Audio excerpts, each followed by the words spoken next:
नमस्कार दोस्तों। दिन का समय था। दरवाजे पर एक अजीब सी आवाज आई। तभी माँ और बेटी थोड़ा घबरा गई, क्योंकि उस छोटे से घर में सिर्फ वो दो माँ बेटी ही रहती थी और उनकी स्थिति बहुत ही गरीब भी थी। तभी उसकी बेटी ने हिम्मत करके दरवाजा खोला। उसने देखा कि दरवाजे पर तो कोई भी नहीं था। तभी उसने जैसे ही नीचे की तरफ देखा तो उसे वहां एक चिट्ठी पड़ी मिली।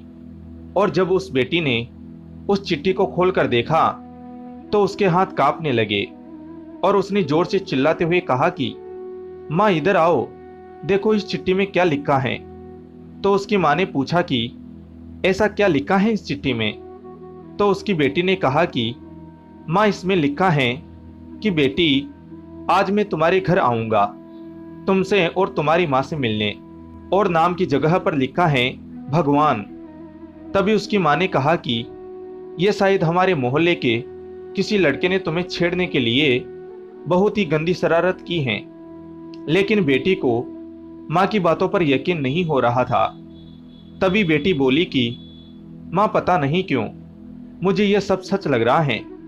और फिर वो अपनी माँ को मनाकर दोनों तैयारी में लग गई, इस चाह में कि भगवान आने वाले हैं। घर भले ही गरीब था मगर उनका दिल उतना ही अमीर। उनके घर में मेहमानों के लिए सिर्फ एक चटाई थी।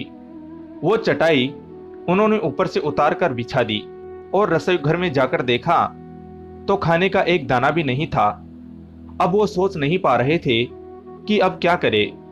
ये देखकर बेटी रोने लगी और कहने लगी कि हे भगवान, ये कैसी परीक्षा है। अब दोनों माँ बेटी बड़ी सोच में पड़ गई कि यदि भगवान सच में आ गए तो खाने में हम कुछ भी नहीं दे पाएंगे। तभी उसकी बेटी को याद आया कि उसके गुल्लक में 300 या 400 रुपए जरूर होंगे, तो वह उसी समय अपना गुल्लक फोड़ देती हैं। तभी उस गुल्लक में पूरे 300 रुपए निकल जाते हैं।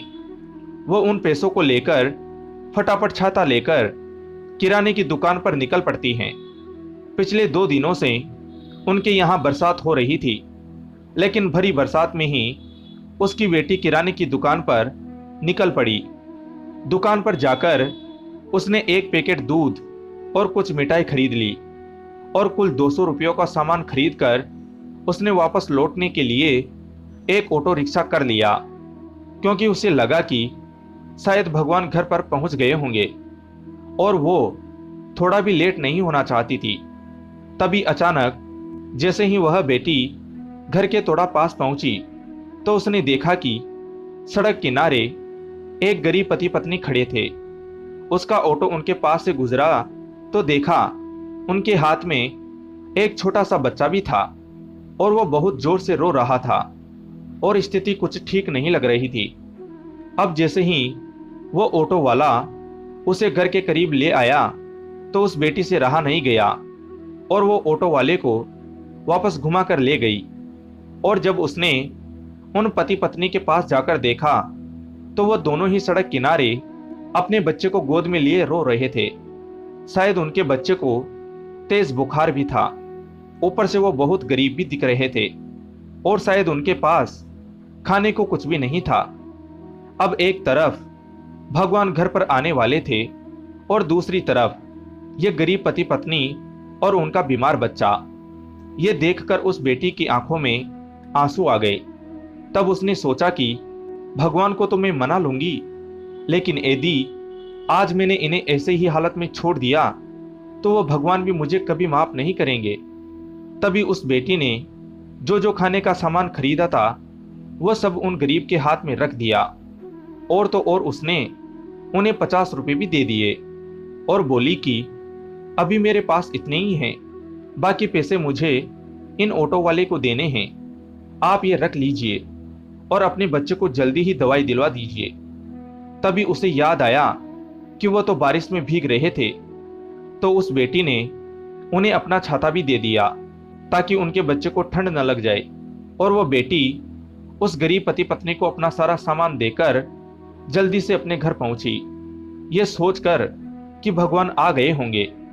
लेकिन दरवाजे पर उसकी माँ खड़ी थी वो बोली, बेटी तूने आने में इतनी देर क्यों लगा दी?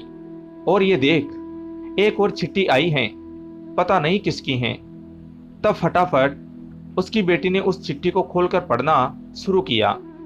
उसमें लिखा था, बेटी आज मुझे तुमसे मिलकर बहुत खुशी हुई। पहले से तुम पतली दुबली हो गई हो, मगर आज भी तुम बहुत ही सुंदर हो बेटी। तुम्हारी दी हुई मिठाई तो मुझे बहुत ही ज्यादा अच्छी लगी, तुमने इतने प्यार से जो मुझे दी थी। और बेटी मुझे छाता देने के लिए धन्यवाद, कभी दोबारा मिलेंगे तो लौटा दूंगा। तभी आधी चिट्ठी पढ़ते ही वह बेटी भागते हुए वहीं पहुंची जहां वो गरीब बैठे हुए थे, लेकिन वहां तो कोई भी नहीं था।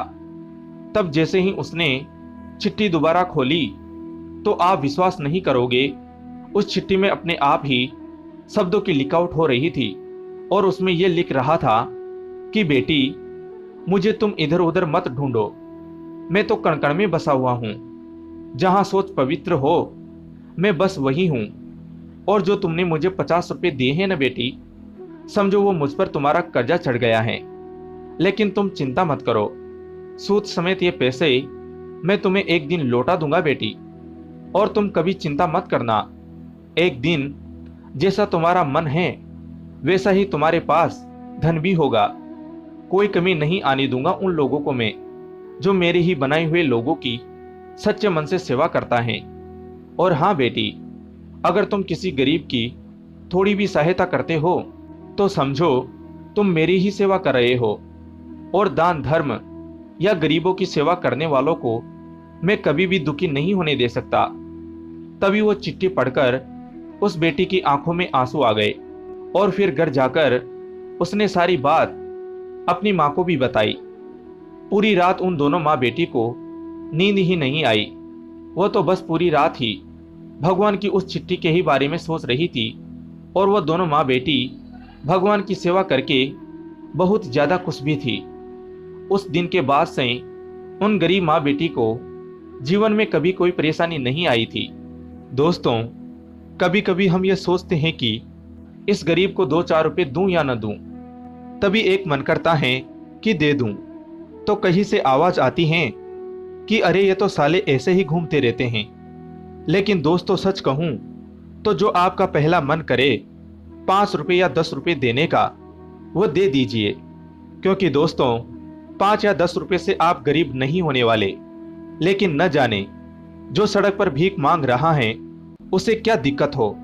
और हाँ, उन पैसों के बदले वो जो आपको आशीर्वाद या दुआ देगा वो आपके या आपके बच्चों के जरूर काम आएगा। दोस्तों, मुझे नहीं पता कि आप क्या सोचते हो, लेकिन जिस तरह से भगवान अच्छे या बुरे इंसान सबकी मदद करते हैं, वैसे ही हमें भी जितना हमसे हो सके सबकी मदद करनी चाहिए। दोस्तों, कहानी आपको कैसी लगी कमेंट करके जरूर बताएं। कहानी को अंत तक सुनने के लिए धन्यवाद दोस्तों। फिर मिलूंगा एक नई कहानी के साथ। जय हिंद, जय भारत।